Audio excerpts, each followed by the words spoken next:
Assalamualaikum warahmatullahi wabarakatuh. Perkenalkan, nama saya Dea Amelia Pujalestari, NIM 1806890, absen 15, kelas PGSD Penjas 5C. Di sini saya akan memaparkan atau menjelaskan mengenai tujuan pendidikan jasmani. Tujuan pendidikan jasmani itu ada satu,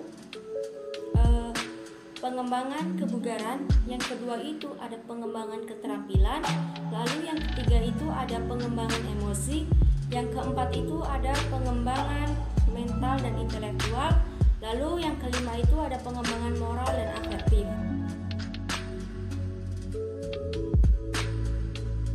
Pertama itu ada pengembangan kebugaran.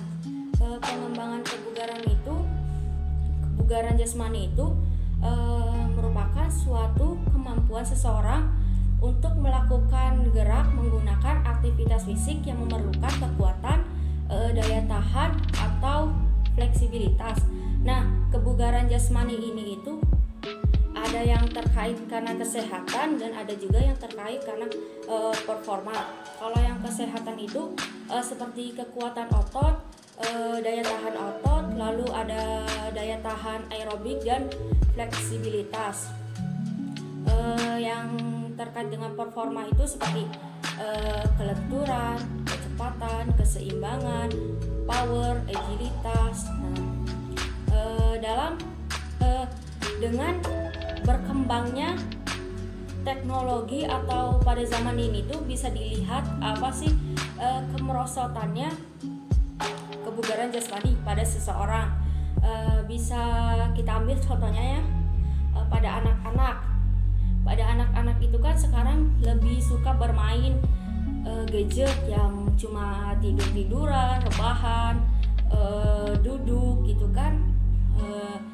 Dengan kurangnya bermain, yaitu tidak melakukan aktivitas gerak, itu kan dapat menyebabkan kemerosotannya kebugaran jasmani.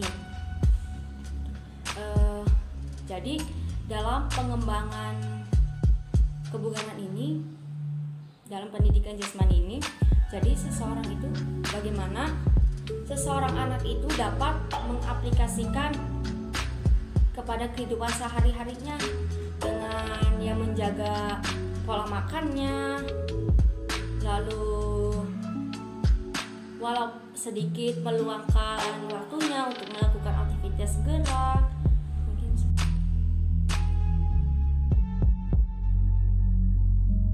Kedua itu mengenai pengembangan keterampilan. Dalam pengembangan keterampilan pendidikan jasmani itu, jadi bagaimana seorang anak itu dapat menerapkan suatu gerak pada kehidupan sehari-harinya. Misalkan ya, dalam pembelajaran di sekolah dasar itu kan pasti seorang anak itu akan terlebih dahulu melihat seorang guru memberikan suatu pembelajaran gerak seperti apa, lalu seorang anak itu dapat melakukan gerakan tersebut. Jadi seorang anak itu dapat mengaplikasikan gerakan yang sudah dipelajari di sekolah di kehidupan sehari-hari seperti di rumahnya gitu.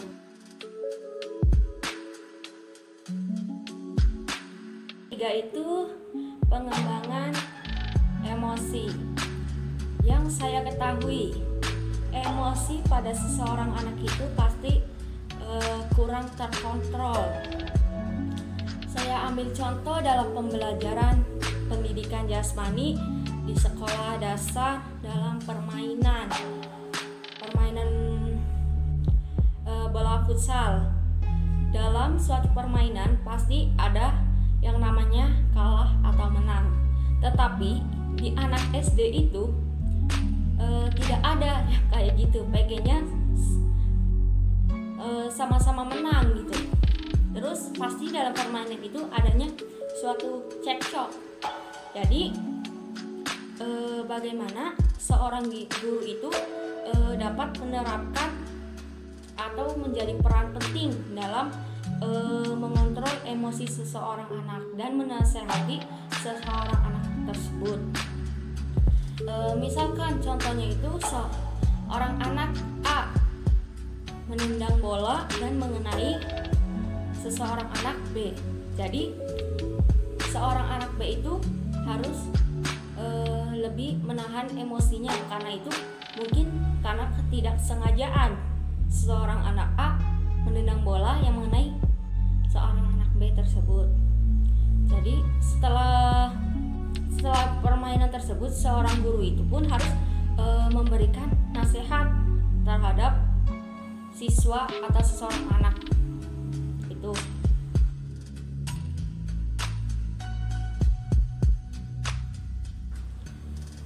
Lalu yang keempat itu ada pengembangan mental dan intelektual. Melalui aktivitas fisik atau jasmani yang baik, yang tertata, dan jika seorang anak difasilitasi untuk dapat mengembangkan suatu wawasan atau pengetahuan serta intelektualitasnya, dan semakin tinggi mobilitas anak dan semakin meningkatnya kemampuan fisik, dapat mendorong seseorang anak itu untuk lebih bermain dan beraktivitas dengan teman-temannya. Pada tahapan seperti ini, anak itu berpeluang besar untuk menyesuaikan diri dengan lingkungannya.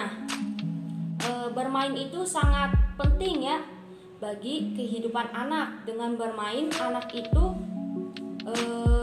bebas sebebas-bebasnya dalam mengekspresikan dirinya dan dengan mengembangkan kreativitasnya juga. Nah, berjalan dengan bermain itu, seseorang anak itu dapat melakukan suatu aktivitas fisik seperti kekuatan, daya tahan, serta koordinasi geraknya.